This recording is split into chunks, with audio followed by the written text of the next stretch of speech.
I got obsessed with a simple question. What makes the difference in the quality of people's lives? What makes some people leaders and other people followers? What makes most people talk about a dream and never follow through, and other people, just a small percentage, kick ass, take names. You can throw any obstacle at them, they find a way to break through. What's the difference? So it made me obsessed to want to know why people's lives turn out so differently. And my first answer, growing up poor with no great role models, was, well, some people are just lucky. They grew up in a family where everybody loves each other and they stay together. You know, some people are lucky. They grew up in a family and everybody's educated, and so they work hard to educate their kids. Or some people are lucky. They grew up in a family with lots of money, so they have resources to travel and learn and expand and do whatever they want.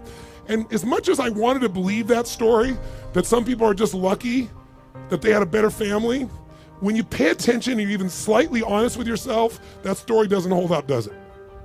Because when you look around, what happens to people that were truly given everything and they don't have to work for it? What happens to the person who's born and they got total love and support from their family? They have total financial abundance. They don't have to worry about it whatsoever. They got all the great education. What happens to the majority of those?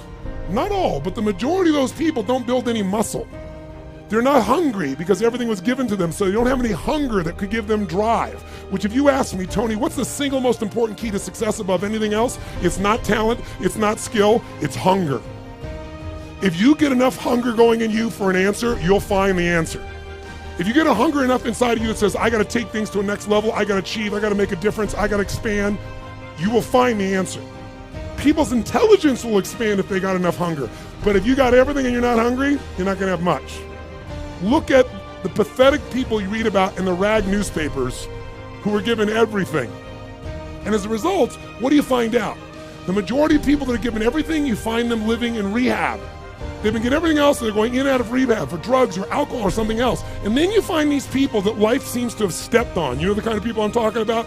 Life has kicked them in the face. They've experienced tremendous injustice. Nothing has been fair to them. They've been abused mentally, emotionally, sexually, spiritually, whatever. And very often, those are the very people that most of us are inspired by, who achieve levels that most people never dream about and who touch society. For example, what would you guess would be the future for a child if I described their background? Because most people think biography is destiny. What you've been through determines who you are. And most of us, if we're not succeeding, can tell everybody the stories of why we're in that place. But it's much more fun to tell people where you are today in spite of what happened in your life. That's a much more interesting story, isn't it? But if you look around, what if a person's story is this? True story. A person's born and their father's not there as a baby. Their father left before they got there. Their mother is going to raise them, and their mother's 13. A child being raised by a child. If that's all I told you, what would you predict the future of this child would be good? Real positive, uplifting, expansive, powerful, influential, or concerning? Concerning. What if I said this 13-year-old mother didn't know what to do with this baby and was overwhelmed, so she gave the baby most of the time to her grandma, who had lots to deal with? And what if I told you, with grandma not noticing, before this child was 13, she was sexually abused more than 3 times by different people in family and friends? Now, a little baby being abused, a child being abused. What's the future? Doesn't look too bright, does it? What if I told you at 13, when the baby turned 13, this baby became exactly like her mother and became pregnant as well? Followed exactly in her mother's footsteps. What if I told you at 13, when the baby arrived, the baby was stillborn? The baby died at birth. What would that do to an adult mom having a baby, much less a 13-year-old child? What if I told you the kid went a little crazy with her behavior, got so outrageous and out of control, they put her in an institution, but fortunately the institution didn't have enough beds, so they couldn't keep her there more than a few days, and they finally released her to a man who claimed to be her father, who she'd not met. By now, I'm sure you figured out whose story this is. Who is it? This is Oprah Winfrey's story.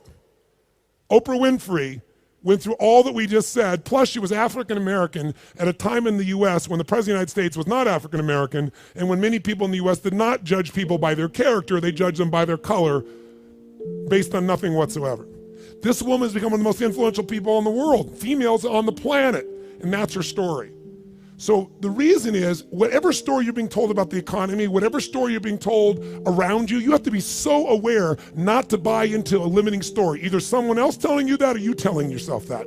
See, if you and I are gonna be successful, we're never gonna get it by blaming somebody else, including God. People say, I'm poor because God wanted me poor. I'm fat because God got me fat. No, you're poor and fat because you sit on the couch and watch TV and eat Cheetos all day. It's not God's fault. So what I'm suggesting to you is you and I have to come up with a better story, a story that can make things work. So now I want you to tell me the truth on something here. Tell me right now, who here in this room has ever failed to accomplish something that really mattered to you?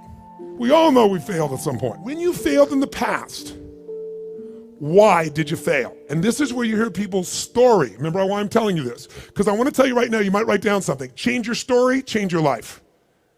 We all have a story about why we are where we are. If you're not where you want to be in your life, in some area, like maybe your body's great, but your finances aren't, or your finances great, but your relationship sucks, or doesn't, or whatever, the bottom line is, you've got a story why it's that way. And the story we tell ourselves protects us from pain. It gives us a reason why it's not our fault, or it's gonna be okay in the future.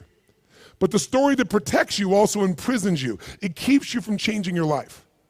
So in order to create a change in your life, you really truly got to change your story.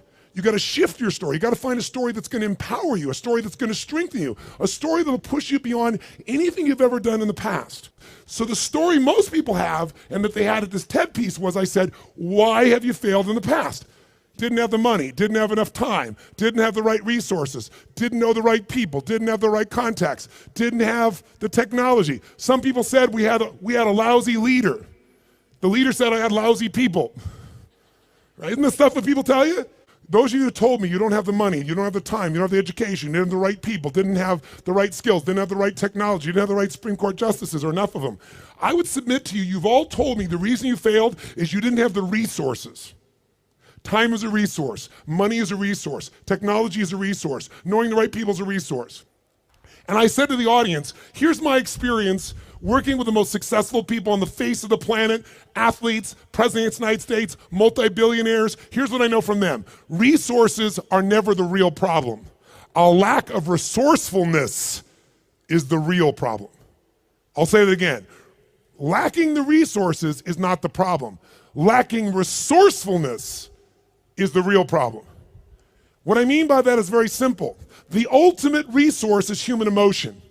What starts wars? Is it logic? Hell no, it's emotion. What makes you get married or get divorced? It's emotion.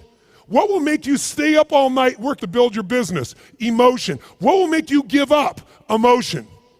If you don't master your emotion, if you don't become resourceful, then you're gonna think the problem is resources. Because I'm here to tell you, every great person I know didn't have the resources, but they got them because they're resourceful.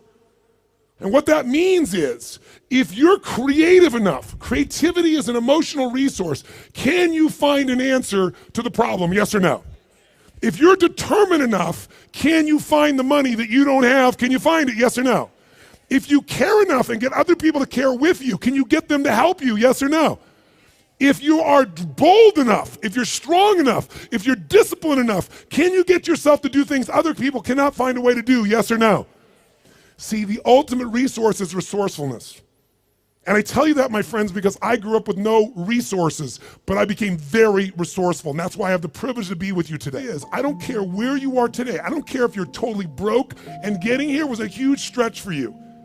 If you can find the hunger inside of you and you can remember, I don't need resources, I need resourcefulness, that'll get me the resources, then anything you dream about you can make real. But the minute you forget that and you come up with a story that goes, I don't have the money, I don't have the time, I can't do it, it's too far away, that's what's gonna kill you. Change your story, change your life. And we all have a story because we're afraid, all of us, to fail. We're afraid to not look good. We're afraid to be disappointed. We're afraid to get our hopes up. But the only way that you get courage, courage means you're afraid, but you do it anyway. It's not courage if you're not scared. Whether you do it or not is not going to be based on your ability.